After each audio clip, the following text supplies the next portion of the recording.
Calma, perito. Meu nome é Gwena Figueiredo e eu cheguei para te ajudar. E não fique pensando que eu cheguei para te ajudar só para entupir a sua cabeça de conteúdo ao ponto de que você fique saturado e fale, Gweninha, pelo amor de Deus, eu não suporto mais só estudar análise grafoscópica e ouvir falar as palavras do Samuel Felder Harmel. A minha cabeça tá cheia, eu quero ser o melhor, mas eu tô estudando tanto esse assunto que eu tô tomando abuso. Então eu gostaria de introduzir um outro assunto para que nós pudéssemos relaxar, para que nós pudéssemos nos tranquilizar, mas não nos tranquilizar ao ponto de nos afastar da análise grafoscópica.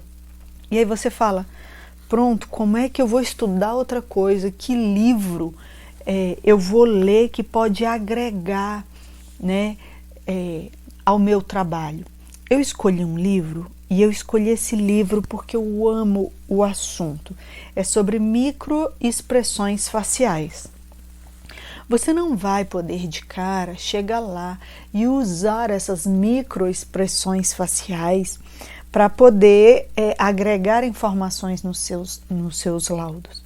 Mas o estudo da psicologia, o estudo da mente humana, ele é muito enriquecedor, não apenas para a perícia grafoscópica, mas para todos os departamentos da sua vida, para que você possa ter uma compreensão melhor de si mesmo e uma compreensão melhor das pessoas que lhe rodeiam. Então eu uso isso para tranquilizar o meu coração, para poder, eu continuo estudando o ser humano, estudando a letra do ser humano, o jeito que o ser humano caminha, o jeito que o ser humano fala, os movimentos. Eu gosto de estudar o ser humano em geral, em vários âmbitos. E eu, além de perita grafoscópica, também sou pastora. Então, vez ou outra, eu posso mencionar a palavra de Deus. Se você não se incomodar, eu vou usar isso enquanto eu falo sobre a linguagem das emoções do Paul Ekman. E eu humildemente acredito, tenho a seguinte opinião, que você está diante de uma oportunidade fascinante. Por quê? Porque esse é um livro de R$ 1.500 no mínimo, que eu consegui comprar usado por R$ 400. Então, qualquer estudo em torno disso daqui, leitura comentada, então, cara, tem alguém que já gastou para você, vai ler para você, vai comentar o que acha, e você pode estudar isso no carro, lavando louça, limpando a casa, então você só não cresce se você não quiser. E eu faço porque eu tenho um imenso prazer de estudar o ser humano. E por que eu tenho esse prazer tão aguçado assim? A palavra de Deus, e agora entenda, eu não estou pregando. Eu vejo que o ser humano hoje ele tem um perfil muito diferenciado de quando eu era criança. Da década de 70 para cá, a aceleração dos costumes e da cultura da sociedade ele foi muito intenso. Mas a palavra de Deus já falava que os homens dos últimos tempos, os últimos tempos seriam trabalhosos, porque os homens seriam amantes de si mesmos. E o que você vê hoje? Para mim é uma coisa que eu tenho um abuso total. Aquelas pessoas que passam o tempo delas fazendo vídeo para falar delas mesmas, do que elas acham, do que elas comem, do que elas pensam, porque elas estão apaixonadas por si mesmas. E eu fico mais bestificada porque essas pessoas elas têm público. Elas são muito amantes de si mesmas. Então eu acredito que estudar a psicologia, o comportamento humano, agrega sim, não só para a análise grafoscópica de assinaturas, mas para todos os âmbitos da nossa vida. E de qualquer maneira, você pode voltar para esse canal, aprender, ouvir, né, a leitura comentada da análise grafoscópica de assinatura do Samuel Felder Harmel e pode, não, cansei, já estudei muito isso daqui, hoje eu quero estudar outra coisa, eu quero ver o que a Gweninha vai falar sobre a linguagem das emoções, sobre a Bíblia, sobre outros departamentos da vida. Por quê? Porque quando você se debruça sobre algo com tamanha intensidade, quando você toma abuso, você também foge na mesma velocidade que você veio correndo querendo aprender. Então a palavra de Deus já falava que os homens se tornariam amantes de si mesmos, apegados aos bens, né? As pessoas hoje, nossa, se você está andando a pé, ou se você chega no lugar e você chegou a pé, ou se você chegou num carrão, o tratamento é outro. Os homens são presunçosos, eles acham que são donos da verdade. Eles têm uma opinião tão elevada sobre si mesmos que eles nem imaginam que eles podem não ser aquela Coca-Cola toda. Mas os homens se tornaram extremamente soberbos. Como assim? Soberbo, eu estou falando que eles se acham melhores do que os outros. Não, tem gente que é assim, ó. Às vezes até ela pega um vídeo para falar, né? Mas ela já pensou a respeito de um determinado assunto.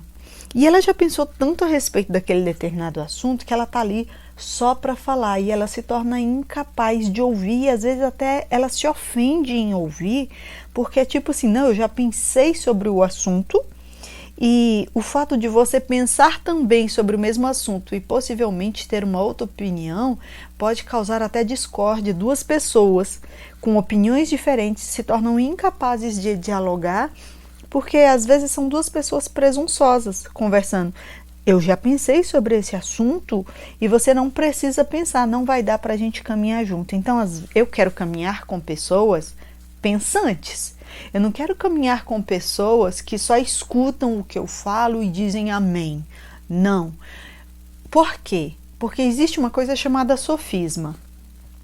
O que é o sofisma? Existem coisas que têm lógica.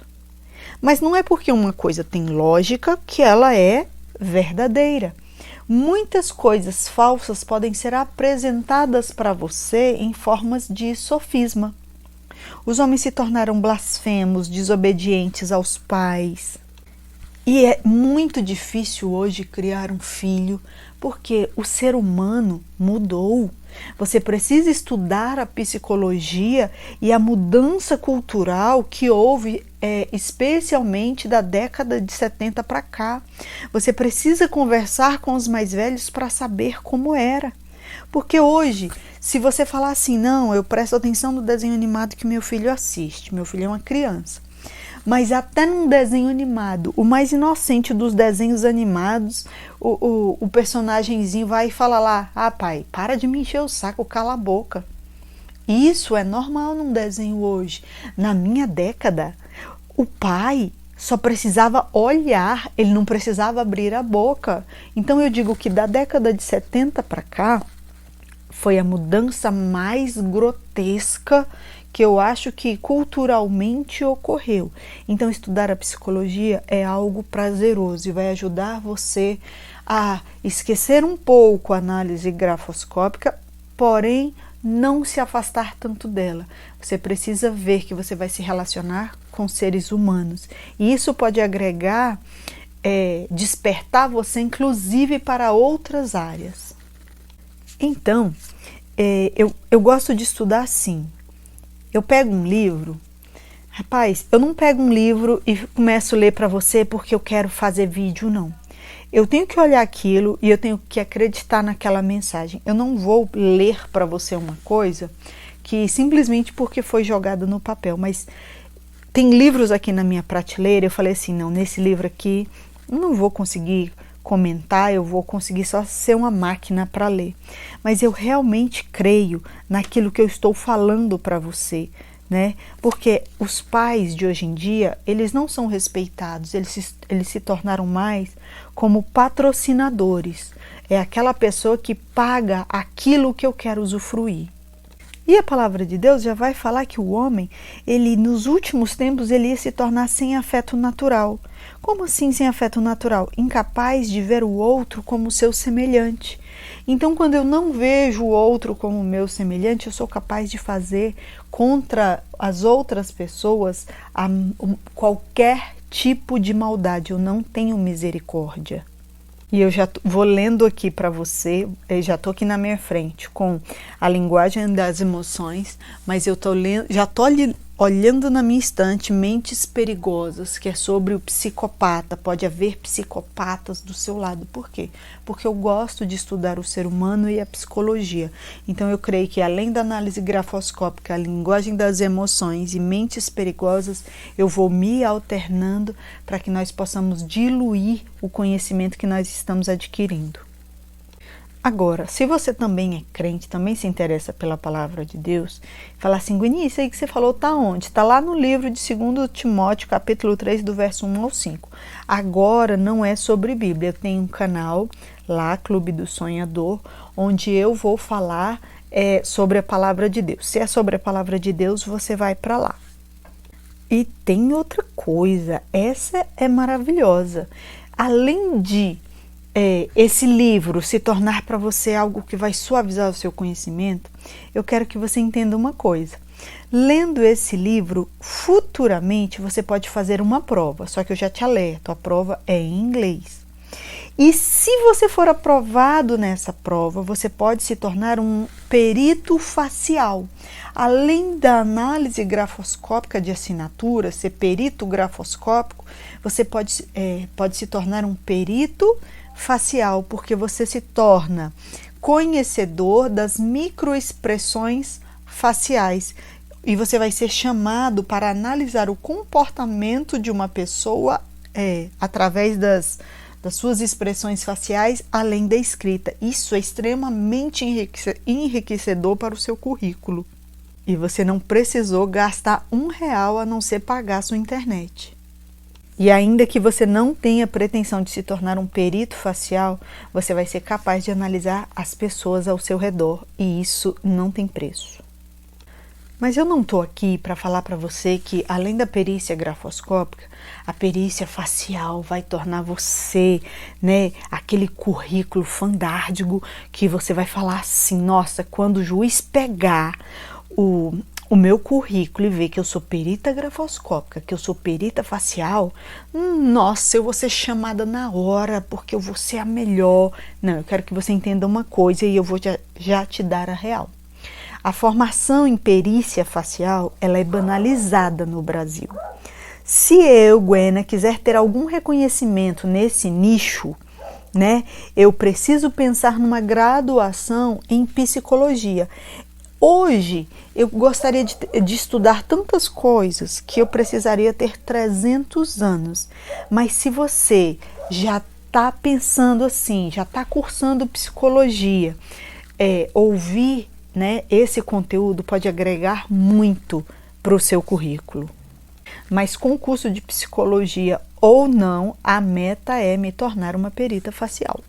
E a coisa que eu achei mais interessante é que o Paul Ekman, escritor desse livro, e aí você vai vendo quando uma coisa tem valor, quando ela é reconhecida, logo ela se destaca. Por quê? O Paul Ekman era apenas um estudante de pós-graduação. E essa pós-graduação, ele resolveu estudar as microexpressões faciais. Ele escolheu aquele assunto para a pós-graduação dele. Só que cada pessoa... eu me arrepio toda, porque cada pessoa que ia chegando ia se apaixonando pelo assunto e agregando informações. De forma que a pós-graduação e a pesquisa dele tem durado já hoje 47 anos e ganhou vários adeptos. Então você veja a importância disso. Porque para você estudar, o estudo das microexpressões faciais, ela envolveu várias profissões, vários campos, envolveu a psicologia, a medicina, a neurologia, envolveu filósofos, psiquiatras, fotógrafos e leigos. Muitas pessoas participaram. Então, quando uma coisa tem valor, tipo assim, você tem na sua estante trocentos livros, mas às vezes tem aquele dia que você quer dar uma faxina e você fala: eu não tenho, eu vou ter que escolher porque eu não tenho mais espaço para isso tudo. Você sabe qual é daqueles livros que tem valor, aquele que você não consegue deixar de escanteio. Assim foi a pós-graduação do Paul Ekman, né? Uma pós-graduação que dura 47 anos, você tem que no mínimo ficar curioso o que é que esse cara fala. E aí eu vou ler para você os agradecimentos desse livro que estão na página 9. Algumas das pessoas do Instituto Nacional de Saúde Mental, às quais este livro é dedicado, interessaram-se por minha carreira quando eu era ainda um jovem estudante de pós-graduação em 1955. As outras pessoas juntaram-se ao longo dos anos. Foi um período incrível de 1955 a 2002, um período de estímulo, de auxílio e, nos primeiros anos, de fé considerável. Eu não teria me tornado psicólogo, pesquisador, professor universitário e, acima de tudo, não entenderia a respeito do que escrevo sem a ajuda dessas pessoas. Também dedico esse livro a meus 2 tios maternos, Léo e Robert, este já falecido. Quando eu tinha 18 anos e nenhuma experiência, sozinho no mundo pela primeira vez, eles permitiram, com muita colaboração, que eu continuasse a estudar. O Oli e eu trabalhamos juntos durante 29 anos. Escrevemos juntos quase todas as pesquisas. Agradeço sua amizade. David ofereceu conselhos bastante úteis a respeito do arranjo fotográfico para os retratos de Eve. E aí eu vou falando para você que eu vou falando só o primeiro nome das pessoas, porque o sobrenome de cada um delas é um trava-língua que eu não vou perder tempo. E continuando nas palavras do Paul Ekman, ele diz assim: Eve, nos capítulos 5 a 9, minha filha Eve teve a paciência e o talento para fazer as fisionomias que aparecem aqui e milhares mais que fotografei. Wanda, que tem sido minha assistente por mais de 25 anos, organizou o texto e as referências bibliográficas. David tratou as imagens e foi muito importante na hora de obter as permissões para fotografias comerciais. Os psicólogos Richard e Philip me deram feedback providencial no primeiro esboço da primeira metade desse livro. Philip também revisou detalhadamente e apresentou desafios úteis a meu pensamento. A filósofa Helena Cronin estimulou e desafiou o meu raciocínio. O psiquiatra Bob Henderson e as psicólogas Nancy e Barry me deram sugestões proveitosas a respeito do primeiro esboço. Entre os diversos estudantes, Jenny e Gretchen foram especialmente generosas com seu tempo e com as suas opiniões. Meus amigos Bill Williams e Paul Kaufman ofereceram sugestões e críticas valiosas. Toby Mundy, agora editor da Atlantic Press London, me estimulou anteriormente a ampliar o escopo do meu empreendimento e cuidou das questões que levei em consideração entre os capítulos 2 e 4. Cláudia criticou e sugeriu e prestou ajuda editorial num esboço anterior. E Robin Dennis, meu editor da Times Book, impeliu-me a considerar questões que negligenciei algumas vezes e contribuiu com a revisão do texto. Robert, meu agente, foi uma fonte maravilhosa de estímulos e conselhos. Eu incentivo você muitíssimo a continuar no próximo vídeo. Por quê? As emoções, elas podem começar muito rápido, sem que você perceba. Numa emergência, isso pode até salvar você, mas existem situações corriqueiras que, por ingenuidade, isso pode te arruinar. Por quê? Porque às vezes você está lá apaixonado por uma pessoa. Vamos inventar situações aqui? Meu Deus, você está apaixonado por uma pessoa e é uma pessoa comprometida. E às vezes as suas emoções podem começar tão rápido que você pode dar bandeira. Então, eu estou inventando situações para chamar a sua atenção. Quer seja para você se tornar um perito facial ou para você aprender a ter controle das suas emoções, eu te incentivo a continuar no próximo vídeo. Além do que, as nossas emoções, elas determinam a nossa qualidade de vida. Por quê? Porque existem coisas que você pensa que elas são mentiras. Por exemplo, você pode pensar assim: a minha mãe não me ama. O filho preferido é o Joãozinho. essa pode ser uma informação falsa, mas os sentimentos que essa informação falsa causa em você são emoções verdadeiras que vão determinar a sua qualidade de vida. Eu quero que você perceba que quando uma pessoa sorri, por exemplo, nem todos os sorrisos são iguais. Existem sorrisos que são sinceros, existem sorrisos de pessoas que não estão te suportando e dão aquele sorriso amarelo e dão aquela virada de olho. Existem sorrisos de pessoas que estão sentindo tanta dor que às vezes você pergunta assim para ela: oi, tudo bem? Mas você pergunta por uma convenção social, você não quer saber da história dela. E aí quando você pergunta: oi, tudo bem? E ela lembra da vida dela, a pontada de dor no peito dela vem, mas ela precisa disfarçar. Então até um simples sorriso diz muita coisa se você souber lê-lo.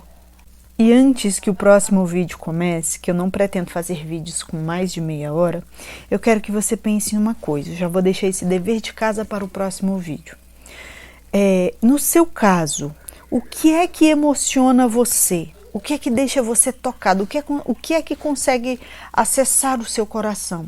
Será que você é uma pessoa tão fria, tão cética, que você não consegue ter empatia pelo outro? Que você não consegue se emocionar com o outro? Às vezes você olha para uma pessoa e a vida dela está arruinada. Aí você olha para a vida dela e aquilo no que ela erra é tão fácil para você que você tem raiva, que você tem irritação, que você toma abuso de olhar para a cara daquela pessoa. Mas por quê? Porque às vezes aquela pessoa ela tem uma dificuldade que para você é algo muito fácil. Então, às vezes, você não tem empatia, você não se emociona com a dificuldade de outra pessoa, porque aquilo que você considera que é muito fácil, para ela é muito difícil. Eu, no meu caso, vou falar de mim, porque eu estou perguntando de você, você tem o direito de saber de mim.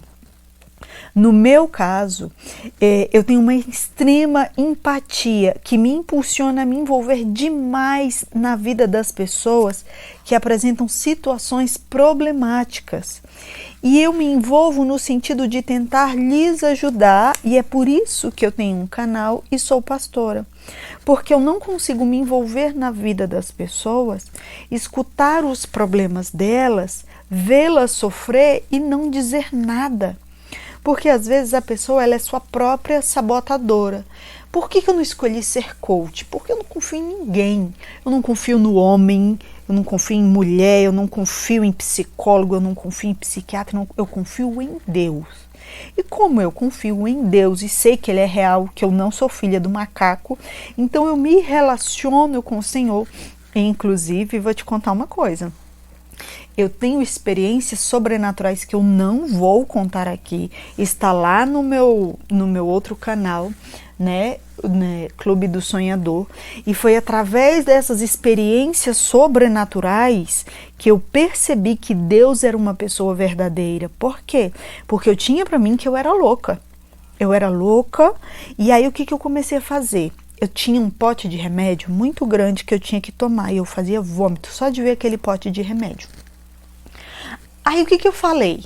Eu falei assim comigo mesmo: Gweninha, você vai provar para você que você é doida. Então o que você vai fazer? Você vai começar a fazer um diário.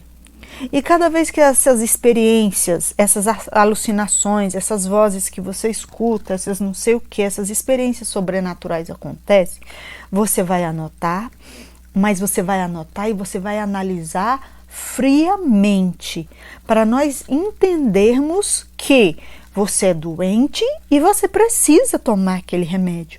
Por quê? Porque eu não aceitava nem que eu era doente e eu não conseguia tomar os remédios.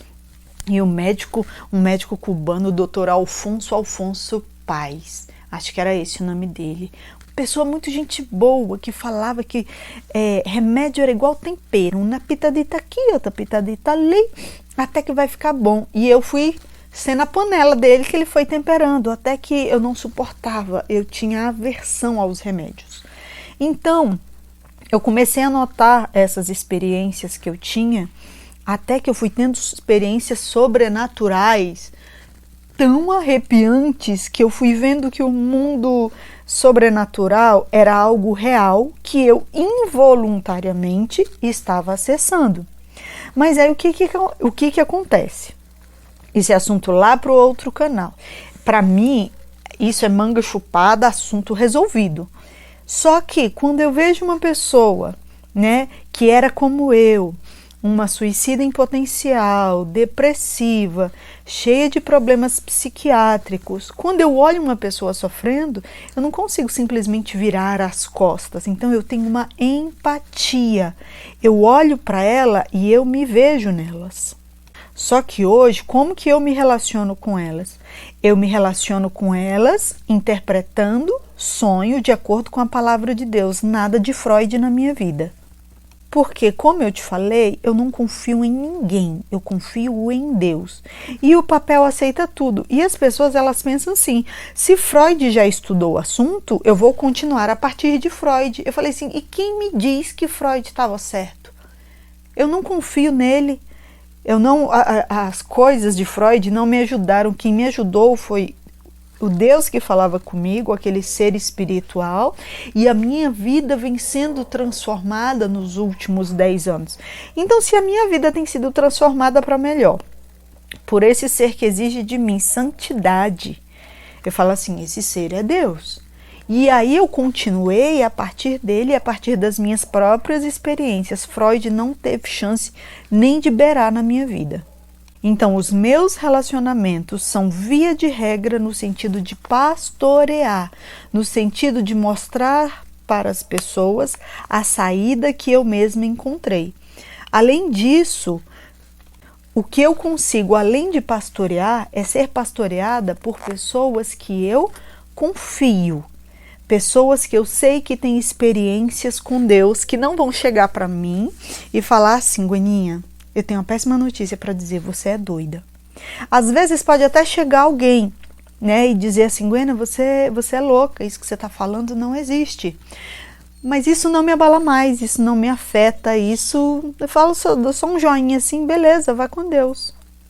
Mas o engraçado é que já aconteceram várias situações da pessoa tentar me provar realmente que eu tinha algum distúrbio psiquiátrico, mas depois de um tempo, e eu não tenho mágoa não, e depois de um tempo o que aconteceu foi que quem precisou de ajuda foram essas pessoas e elas voltaram para mim pedindo perdão e pedindo ajuda e pedindo interpretação de sonho e pedindo revelação e pedindo palavra de Deus para poder encontrar um sentido para a vida delas. Porque você pensa assim, né? Olha, eu sou perita grafoscópica. O que vai acontecer? O juiz vai olhar lá nas suas redes sociais, ele vai olhar e você tem que ser uma pessoa de uma reputação. Se você olhar lá, se o juiz for acessar suas redes sociais e você tá lá, tem suas redes sociais repletas de você, né? Com um copo de bebida na mão, isso vai causar uma imagem negativa. Mas eu estou aqui sem nenhum constrangimento para dizer que todos nós, além de peritos grafoscópicos, nós temos uma vida e nós temos outros departamentos. Então eu tenho também, além de ser perita grafoscópica, eu sou pastora e eu tenho muitas experiências sobrenaturais para partilhar e eu me dedico ao estudo do ser humano no sentido de ajudar o ser humano a encontrar o seu caminho, a entender por que eu estou nesse mundo, o que eu posso fazer aqui para que a vida de cada um de nós tenha sentido. Agora, se depois de tudo isso que eu te contei, você não for para o próximo vídeo, quem vai perder é você, porque eu vou continuar.